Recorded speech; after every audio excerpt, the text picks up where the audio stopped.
आज यहाँ नगर पालिका कर्मचारी संघ हरियाणा इकाई गुरुग्राम का ये कार्यालय है जिसमें हम बैठे हैं। पूरे गुरुग्राम के लोगों को याद है कि यहाँ पर 3480 सफाई कर्मचारियों को भाजपा की सरकार ने गैर कानूनी तरीके से नौकरी से बाहर कर दिया था, जिसके खिलाफ नगर पालिका कर्मचारी संघ हरियाणा ने आंदोलन किया। हम 11 नवंबर से हड़ताल पर गए थे। इस हड़ताल के दौरान हमारे जो सफाई कर्मचारियों के नेता थे उन पर झूठे मुकदमे बनवाए गए थे और उनको झूठे एलिगेशन में नौकरियों से बर्खास्त कर दिया, जिसको लेकर के हम लड़ रहे थे। और निरंतरता में हमारी लड़ाई थी कि सरकार गुरुग्राम के 3480 कर्मचारियों को न्याय दे और जो सरकार का पत्र है उसको लागू करे। 30 जून 2022 के अनुसार वो सभी कर्मचारी हरियाणा कौशल रोजगार निगम पर आने के लिए कानूनन रूप से एलिजिबल है, लेकिन सरकार ने हमारी बात को नहीं सुनी और हम लड़ते रहे। अब हम 21-22 अगस्त से हड़ताल पर जा रहे थे। इस हड़ताल के दबाव में सरकार ने हमारे को वार्ता के लिए 7 अगस्त को बुलाया। शहरी स्थानीय निकाय मंत्री ने हमसे बात की और मंत्री ने माना कि ये 26 सफाई कर्मचारी नेता जो गुरुग्राम के हैं वो निर्दोष हैं, उनको बहाल उन्होंने किया है। तो अभी इनका वेतन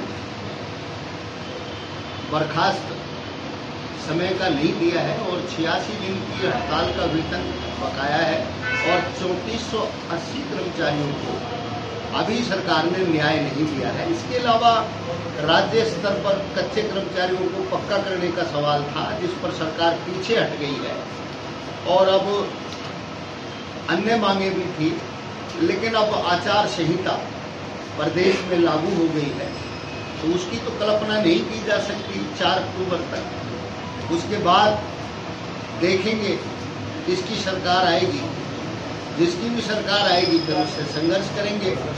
लेकिन भाजपा की सरकार ने प्रदेश में सफाई कर्मचारियों के शोषण की जो सभी सीमाएं हैं वो पार की हैं और हम इस शोषण के खिलाफ बेशक हड़ताल ना करें, लेकिन आंदोलन जनता में जारी रखेंगे और जनता के बीच जाकर के सरकार के दलित सफाई कर्मचारी सीवरमैन विरोधी और सामाजिक न्याय विरोधी चेहरे को उजागर करें। तो प्रधान जी, क्या लगता है कि फिर से गुड़गांव को तस्वीर देखनी पड़ेगी जब दिवाली पे गुड़गांव पूरी तरीके से हर जगह कूड़ा फैला हुआ था, किसी सफाई कर्मचारी ने सरकार का सहयोग नहीं करा, तब क्या वो दिन फिर से वापस आ सकते हैं? देखिए, हम जनता को परेशान नहीं करेंगे और जनता के हम हितैषी हैं। जनता का परेशानी का सबब तो जो सरकार का प्राइवेटाइजेशन है, जो ठेका प्रथा है, वो आज भी परेशानी का सबब बना हुआ है।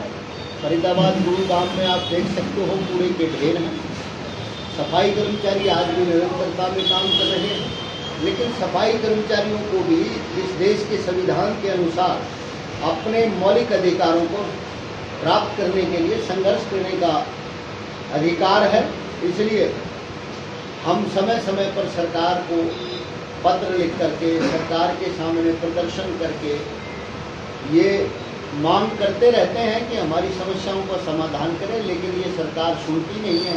इसलिए हमें हड़ताल जैसा आंदोलन करना पड़ता है। लेकिन आप भी जानते हैं और शहर की जनता भी जानती है, जब भी हमारे प्रदेश की जनता पर कोई किसी प्रकार की आपत्ति आई है, समाज के सबसे गरीब पिछड़े वर्ग से आने वाले सफाई कर्मचारियों ने हमेशा जनता की ईमानदारी से, दिल से और वफादारी के साथ अपनी जान की परवाह किए बगैर सेवा की है। चाहे आप कोविड को देख सकते हैं, इससे पहले चाहे और बहुत सारी महामारी आई जैसे प्लेग है, मलेरिया है, डेंगू है, हैजा है, बहुत सारी बीमारियां हैं। हमने हमेशा जनता का जो सेवा का काम है वो ईमानदारी से किया है। आज भी हम ईमानदारी से करेंगे और हमारी बिल्कुल इच्छा नहीं है कि हम अपने प्रदेश की जनता को किसी तरह का कष्ट पहुँचाएं।